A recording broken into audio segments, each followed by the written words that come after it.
Bonjour, aujourd'hui je vous propose Paris-Briançon de Philippe Besson.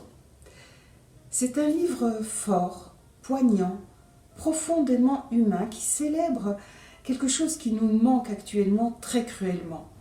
Le dialogue, l'échange, la rencontre. Ça se passe dans un train de nuit, particulièrement bien décrit dans son atmosphère si particulière, et où se trouve un groupe de personnes, une dizaine d'hommes, femmes et d'enfants qui se mettent à échanger par petits groupes. L'atmosphère est propice à la confidence.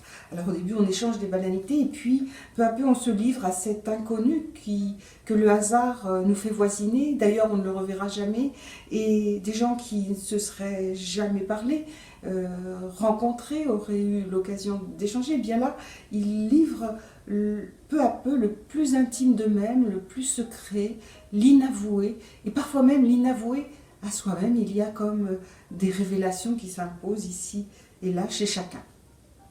Et puis, tout d'un coup, on réalise que ces personnages seraient comme l'incarnation de réalités qui bouleversent notre société aujourd'hui. Alors, on a un médecin, un sportif, des étudiants, un couple de retraités, un commerçant, enfin un représentant de commerce, une chargée de communication, ses enfants. Et il est question ici, tout d'un coup, en allant en profondeur, eh bien, il est question de maladie, de chômage, de violences faites aux femmes, de la vacuité du monde de l'image et d'autres réalités.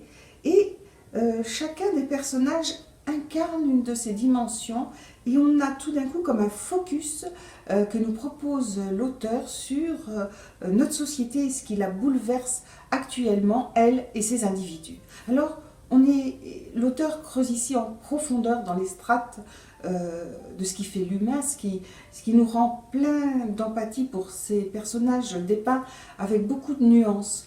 Et tout cela rend ce livre émouvant et fort, et puis cette dimension sociétale le rend très intéressant. Il y a la fin. La fin secoue. Disons simplement que Philippe Besson a choisi de pousser à l'extrême la métaphore du train qui représente en général la traversée d'une existence.